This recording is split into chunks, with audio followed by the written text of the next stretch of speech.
ज़्यादातर लोग पता नहीं क्या क्या रट लेते हैं लेकिन बेसिक्स को भूल जाते हैं। तो आज हम बात करने वाले हैं 125 questions basics for most important question. तो देर ना करते हुए वीडियो स्टार्ट करते हैं। फ्रेंड, जॉब इन्फो की तरफ से आप लोग का स्वागत है। तो मेरा नाम है उमर फारूक। आज हम बात करने वाले हैं 1 to 25 basics question of bank, जो बैंक में मोस्ट इम्पोर्टेंट क्वेश्चन पूछे जाते हैं। जहाँ तक लोग एक्स्ट्रा पढ़ लेते हैं लेकिन बेसिक्स पे उनका नॉलेज नहीं होता। तो आज हम बेसिक्स क्वेश्चन से मिलाने वाले हैं। तो चलिए ज़्यादा देर न करते हुए वीडियो को स्टार्ट करते हैं। पहुंचते हैं पहले क्वेश्चन की तरफ। तो पहला क्वेश्चन ये है, भारतीय बैंकिंग इतिहास में प्रेसिडेंसी बैंक के बारे में निम्नलिखित में से कौन सा कथन सही है, जिसमें से ए से ई तक कथन दिया गया है। मुझे 25 क्वेश्चन डिस्क्राइब करना है, तो मैं थोड़ा स्पीड चलूँगा, तो आप लोग थोड़ा ध्यान देना। आप स्क्रीनशॉट लेके भी समझ सकते हो। तो ए से लेके ई तक कथन दिया हुआ है, आप पढ़ सकते हो। मैं इसका आंसर बताता हूँ। ऑप्शन ए है ए और बी सही है। ऑप्शन 2 है ए बी सी ही सही है। ऑप्शन 3 है ए बी सी डी ही सही है। ऑप्शन 4 सभी विकल्प सही है। ऑप्शन 5 कोई विकल्प सही नहीं है। तो मैं इसका आंसर आपको बता देता हूँ, आप कथन पढ़ लेना। तो इसका आंसर है 2। इसका आंसर 2 है ए बी सी ही सही है। तो चलिए चलते हैं नेक्स्ट क्वेश्चन की ओर। तो दूसरा नंबर क्वेश्चन ये है, रिजर्व बैंक ऑफ इंडिया की स्थापना से पूर्व भारत की मुद्रा नियंत्रण का कार्यभार किसे सौंपा गया था। आप लोग क्वेश्चन पे गौर करके सुनिए। रिजर्व बैंक ऑफ इंडिया की स्थापना से पूर्व भारत की मुद्रा नियंत्रण का कार्यभार किसे सौंपा गया था। तो ऑप्शन ए है इलाहाबाद बैंक। ऑप्शन 2 है imperial bank of India. Option 3 है Punjab National bank. Option 4 general bank of India. Option 5 इनमें से कोई नहीं। तो इसका आंसर है option 2 imperial bank of India. तो चलिए बढ़ते हैं नेक्स्ट क्वेश्चन की ओर। तो चलिए बढ़ते हैं तीसरे क्वेश्चन की तरफ। तो तीसरा क्वेश्चन ये है, सेंट्रल बैंक ऑफ इंडिया के बारे में निम्नलिखित वाक्य में कौन से वाक्य सत्य हैं। तो ए से लेकर ई तक वाक्य दिए गए हैं जो आप पढ़ सकते हैं। मैं आंसर पे डिस्क्राइब करूंगा। तो ऑप्शन 1 है ए और बी सही है। ऑप्शन 2 है ए बी सी ई सही है। ऑप्शन 3 है ए बी सी डी ही सही है। ऑप्शन 4 सभी विकल्प सही है। ऑप्शन 5 कोई विकल्प सही नहीं है। तो इसका ऑप्शन है ऑप्शन 2। ऑप्शन 2 इसलिए है कि ए बी सी ई सही है। आप कथन पढ़ सकते हैं ऊपर में। चलिए बढ़ते हैं चौथे क्वेश्चन की तरफ। तो चौथा क्वेश्चन ये है, 10 से अधिक वर्षों से संचालित नहीं होने वाले जमा खाते को इस प्रकार स्वीकृत किया जाता है। जो खाता 10 साल से नहीं चल रहा होता है उसे किस प्रकार स्वीकृत किया जाता है। तो ऑप्शन 1 है निष्क्रिय खाते। ऑप्शन 2 है प्रस्तुत खाते। ऑप्शन 3 है लावारिस खाते। ऑप्शन 4 है मृत खाते। ऑप्शन 5 है इनमें से कोई नहीं।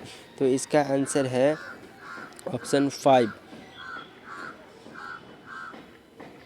इसका ऑप्शन है ऑप्शन 5 इनमें से कोई नहीं। तो चलिए बढ़ते हैं पांचवें क्वेश्चन की तरफ। तो पांचवा क्वेश्चन ये है, आरबीआई का राष्ट्रीयकरण कब किया गया था। ऑप्शन 1 में है 1 जनवरी 1949। ऑप्शन 2 में है 1 जनवरी 1959। ऑप्शन 3 में है 1 जनवरी 1951। ऑप्शन 4 में है 1 जनवरी 1952। ऑप्शन 5 है 1 जनवरी 1953। तो इसका आंसर है 1 जनवरी 1949। तो बढ़ते हैं नेक्स्ट क्वेश्चन की तरफ। नेक्स्ट क्वेश्चन ये है, आरबीआई द्वारा जारी किए गए निर्देशांकों के अनुसार कॉर्पोरेट द्वारा बैंक की स्थापना के लिए न्यूनतम आवश्यक पूंजी कितनी होनी चाहिए। तो ऑप्शन 1 में है 600 करोड़। ऑप्शन 2 में है 700 करोड़। ऑप्शन 3 में है 400 करोड़। ऑप्शन 4 में है 500 करोड़। ऑप्शन 5 में है दिए गए विकल्पों के अलावा। तो इसका आंसर है 3। इसका आंसर है 3 नंबर 400 करोड़। तो चलिए बढ़ते हैं नेक्स्ट क्वेश्चन की ओर। एसबीआई का राष्ट्रीयकरण कब हुआ था। जी हाँ, एसबीआई का राष्ट्रीयकरण कब हुआ था। Option 1 1955। Option 2 1956। Option 3 1957। Option 4 1969। Option 5 1980। तो इसका आंसर है ऑप्शन 1 1959। तो चलिए बढ़ते हैं नेक्स्ट क्वेश्चन की तरफ। निम्नलिखित सार्वजनिक क्षेत्र के बैंकों में से विदेश के खाते की संख्या सबसे अधिक है। Option 1 bank of India. Option 2 bank of Baroda. Option 3 state bank of India. Option 4 central bank of India. Option 5 इनमें से कोई नहीं। तो इसका आंसर है option 3 state bank of India. तो चलिए बढ़ते हैं नेक्स्ट क्वेश्चन की तरफ। तो नेक्स्ट क्वेश्चन ये है, सार्वजनिक क्षेत्र के दो बैंक का विलय किनके बीच हुआ था? सार्वजनिक क्षेत्र के दो बैंक का विलय किसके बीच हुआ था? तो ऑप्शन एक है Bank of India, option Bank of India और New Bank of India. Option दो में है Punjab National Bank of India और New Bank of India. Option तीन में है इलाहाबाद बैंक ऑफ इंडिया और United Bank of India. Option चार में है Bank of National, Punjab National Bank और बैंक ऑफ राजस्थान। पांचवा ऑप्शन है इनमें से कोई नहीं। तो इसका आंसर है दो। इसका आंसर होगा दो, Punjab National Bank of India और न्यू बैंक ऑफ इंडिया, इसके बीच हुआ था। चलिए बढ़ते हैं नेक्स्ट क्वेश्चन की तरफ। तो नेक्स्ट क्वेश्चन है, निम्नलिखित बैंकों में से कौन सा बैंक 1919 में महात्मा गांधी द्वारा उद्घाटित किया गया था? जी हाँ, महात्मा गांधी उद्घाटन किए थे किस बैंक को 1919 में? तो ऑप्शन एक है बैंक ऑफ महाराष्ट्र, ऑप्शन दो है बैंक ऑफ बड़ौदा, ऑप्शन तीन है state bank of Saurashtra, option चार है union bank of India, option पाँच है इनमें से कोई नहीं। तो इसका ऑप्शन है option number 4, union bank of India. तो चलिए बढ़ते हैं नेक्स्ट क्वेश्चन की तरफ। निम्नलिखित में से कौन से शब्द बैंकिंग क्षेत्र में प्रयोग किए जाते हैं? ऑप्शन एक इनपुट डिवाइस, ऑप्शन दो माउस, ऑप्शन तीन इरेजर, ऑप्शन चार बैंक रेट, ऑप्शन पाँच इनमें से कोई नहीं। तो इसका ऑप्शन है चार, बैंक रेट। जी हाँ, इसका ऑप्शन है चार, बैंक रेट। तो चलिए बढ़ते हैं नेक्स्ट क्वेश्चन की तरफ। तो 12वां नंबर क्वेश्चन है, फ्लैक्सी डिपॉजिट निम्नलिखित में से क्या है? फ्लैक्सी डिपॉजिट निम्नलिखित में से क्या है? ऑप्शन एक में है मांग जमा, ऑप्शन दो में है समय जमा, ऑप्शन तीन में है मांग समय जमा, ऑप्शन चार में है साबित जमा, ऑप्शन पाँच में है इनमें से कोई नहीं। तो इसका ऑप्शन है मांग समय जमा। आप देख सकते हैं इसका ऑप्शन है ऑप्शन नंबर तीन, मांग समय जमा। तो चलिए बढ़ते हैं नेक्स्ट क्वेश्चन की तरफ। तो नेक्स्ट क्वेश्चन है, एक बैंकर के साथ तरलता का मतलब है? ऑप्शन एक कैश इन हैंड, ऑप्शन दो नकद और बैंक शेष, ऑप्शन तीन नकदी में परिवर्तित होने के लिए वर्तमान संपत्ति उपलब्धि, ऑप्शन चार उपरोक्त सभी, ऑप्शन पाँच इनमें से कोई नहीं। तो इनका आंसर है cash in hand, option number 1। तो चलिए बढ़ते हैं नेक्स्ट क्वेश्चन की तरफ। तो नेक्स्ट क्वेश्चन नंबर 14 में है, इनमें से कौन सा भारत का तीसरा सबसे बड़ा प्राइवेट क्षेत्र का बैंक है जिसका पूर्व नाम यूटीआई बैंक था? तो ऑप्शन एक में है आईसीआईसीआई बैंक, ऑप्शन दो में है एक्सिस बैंक, ऑप्शन तीन में है आईडीबीआई बैंक, ऑप्शन चार में है पीएनबी बैंक, ऑप्शन पाँच में है एसबीआई बैंक। तो इसका आंसर है 2, एक्सिस बैंक। तो चलिए बढ़ते हैं नेक्स्ट क्वेश्चन की तरफ। नेक्स्ट क्वेश्चन है, तो चलिए बढ़ते हैं नेक्स्ट क्वेश्चन की तरफ। तो क्वेश्चन नंबर 16 में है, निम्नलिखित में से कौन सी शीर्ष संस्था है जो भारत में कृषि और ग्रामीण विकास के लिए पुनर्वृत्ति देती है? तो ऑप्शन एक में है भारतीय रिजर्व बैंक, ऑप्शन दो में है सिडबी, ऑप्शन तीन में है नाबार्ड, ऑप्शन फोर में है सेबी, ऑप्शन फाइव में है इनमें से कोई नहीं। तो इसका आंसर है ऑप्शन थ्री, नाबार्ड। तो चलिए बढ़ते हैं नेक्स्ट क्वेश्चन की तरफ। बचत खाते पर ब्याज की गणना की जाती है? जी हाँ, सेविंग अकाउंट पे बचत की गणना की जाती है। तो ऑप्शन एक में है दैनिक आधार पर, ऑप्शन दो है दैनिक उत्पाद आधार पर, ऑप्शन तीन है त्रैमासिक, ऑप्शन चार है सालाना, ऑप्शन पाँच है इनमें से कोई नहीं। तो इसका सही आंसर है आंसर दो, दैनिक उत्पाद के आधार पर। तो चलिए बढ़ते हैं नेक्स्ट क्वेश्चन की ओर। तो 18 नंबर क्वेश्चन है, कोर बैंकिंग के लाभ हैं, कोर बैंकिंग के लाभ हैं इसमें से ऑप्शन नंबर एक है विश्वसनीय बैंक केंद्रीय डेटा रिकवरी, ऑप्शन दो है warehousing and data maintenance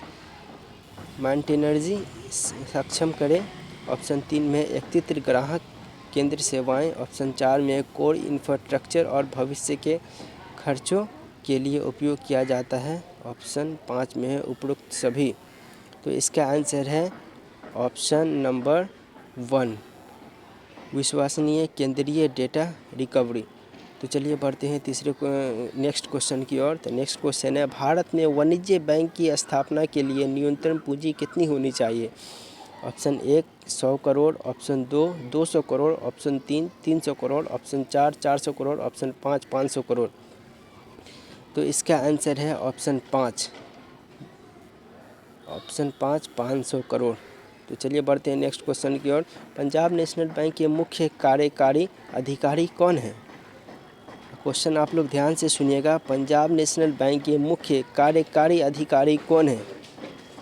तो ऑप्शन 1 है सुनील महतो, ऑप्शन बी है केवी कामत, ऑप्शन 3 है चंदा कोचर, ऑप्शन 4 है शिक्षा शर्मा, ऑप्शन 5 है इनमें से कोई नहीं।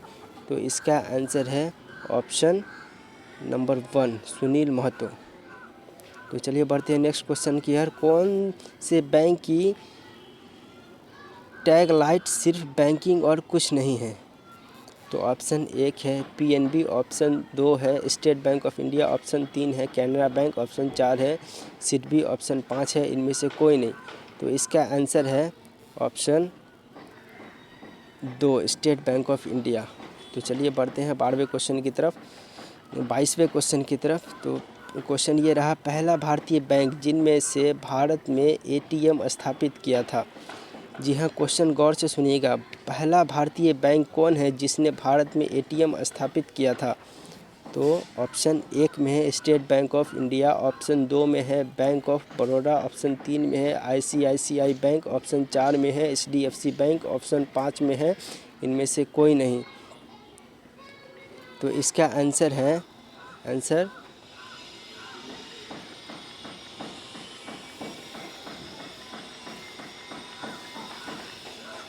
3। तो इसका आंसर है 3 आईसीआईसीआई बैंक। तो चलिए बढ़ते हैं नेक्स्ट क्वेश्चन की ओर। नेक्स्ट क्वेश्चन है 23 क्वेश्चन, बैंकिंग में एलपीजी से क्या मतलब है? जी हाँ, बैंकिंग क्वेश्चन आप गौर से सुनिएगा, ये इंपॉर्टेंट क्वेश्चन है। बैंकिंग में एलपीजी से क्या मतलब है? आइए इसका ऑप्शन देख लेते हैं। 1 नंबर ऑप्शन में है लिबरलाइजेशन, प्राइवेटाइजेशन, कोलम्बिलेशन, ऑप्शन 2 में है लिबर्टी पीस ग्रोमिंग, ऑप्शन 3 में है लाइट पावर ग्रोस, ऑप्शन 4 में है लिबरेशन पब्लिशन ग्लोबलेशन, ऑप्शन 5 में है इनमें से कोई नहीं। तो इसका आंसर है option 1 liberalisation, privatisation and globalisation. तो चलिए बढ़ते हैं नेक्स्ट क्वेश्चन की ओर। एसबीआई के वर्तमान अध्यक्ष कौन है? जी हाँ, 24 नंबर सवाल है, एसबीआई के वर्तमान अध्यक्ष कौन है? तो एसबीआई के वर्तमान अध्यक्ष हैं, ऑप्शन की तरफ चलते हैं, केवी कामत, उस्मा अंत सुब्रमण्यम, 3 में है शिक्षा शर्मा, 4 में है एन दुराई, 5 में है इनमें से कोई नहीं। जी हाँ, इसका ऑप्शन है उस्मा अंत सुब्रमण्यम। इसका आंसर है उस्मा अंत सुब्रमण्यम, आंसर नंबर 2। तो चलिए बढ़ते हैं 25वें क्वेश्चन की तरफ। ये लास्ट क्वेश्चन है, सीबीएस क्या है? सीबीएस क्या है? जी हाँ, सीबीएस क्या है, फुल फॉर्म इसका क्या है? तो सीबीएस कौशल banking calculation, option 1, option number 2 में है core banking calculation, option number 3 में है challenge bird and solution, option number 4 में है cashless banking solution, option number 5 में है इनमें से कोई नहीं। तो इसका आंसर है option number 2 core banking solution.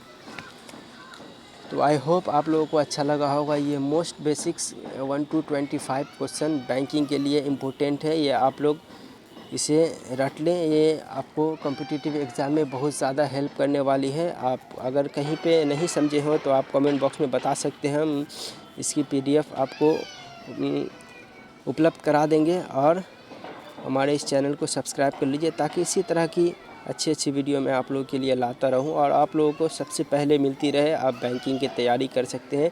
यहाँ पे मैं हर एक एग्ज़ाम कॉम्पिटिटिव एग्ज़ाम के लिए क्वेश्चंस आउट करता हूँ और बेसिक्स क्वेश्चन से लेके करंट अफेयर तक की क्वेश्चन मैं आप लोगों के लिए लाता रहता हूँ। तो आप लोग हमारे इस चैनल को सब्सक्राइब कर दें और बेल आइकन को ज़रूर प्रेस कर दें।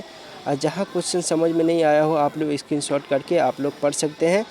आप लोग A to Z क्वेश्चन आप पढ़ सकते हैं। जो क्वेश्चन आपको समझ में नहीं आया सबके ऑप्शन को ही कर सकते हैं एडिट। तो चलिए मिलते हैं नेक्स्ट वीडियो में, तब तक के लिए गुड बाय।